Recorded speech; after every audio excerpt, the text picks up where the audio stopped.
We're now starting to see deliveries of the new Model Y, but with the price so close to the Model 3, is it worth the extra money?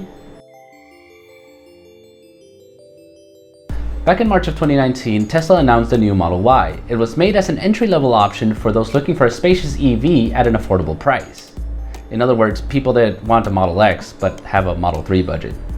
The Model Y, which is purposefully placed here, was set to offer some great options like a 300-mile range, a 3.5 0 to 60 time, and a third row seat, sort of. Now, Tesla does tend to exceed expectations, and the first deliveries of the Model Y seem to be no exception. Originally, we were expecting deliveries in fall of 2020, but we're actually starting to see deliveries in spring of 2020. Now, that original 300-mile range that we were expecting is now up to 316 miles on the long-range model. Now, that 0 to 60 time of 3.5 seconds, people are claiming times as low as 3.3 seconds. So a lot of these specs are actually putting it very close to the Model 3, which is why a lot of people are asking, why choose one over the other? The Model 3 and the Model Y do share some similarities. For example, the exterior is similar, the interior is the same, the panel gaps are just as bad, but there are some slight differences that will make it more appealing to you depending on what you're looking for. First and foremost, the size. When the Model Y was first unveiled, it seemed like it was just a slightly bigger Model 3, but now that we've been able to compare the sizes a little bit more, you do see that it's not as big as a Model X, but it is much roomier than a Model 3. The other big difference is that the Model Y has an electric liftgate, which the Model 3 doesn't have. The Model Y does have rear folding seats, which is a great feature to have when you're trying to fit large objects in there.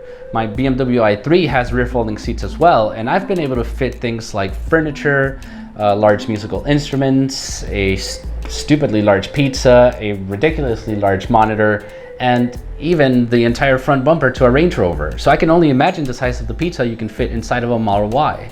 The Model Y has a lot of the same options as the Model 3. You get the same exterior options, you get the same interior options, and you get the same autopilot options. But there's two options that you do get with the Model Y that you don't get on the Model 3. One of those is the third row seat. Now, the third row seat is not available right now, and there isn't a lot of information on it. The few pictures that I have been able to find show that there's not a lot of space in the back. So for now, it seems like you'll be able to comfortably sit your small children, your pets, your friends without legs, and they'll all fit nicely in the back. The other option you do get is the 21-inch Uber turbine wheels, which are not to be confused with the Sonic Carbon Slipstream wheels or the Sonic Carbon Twin Turbine wheels.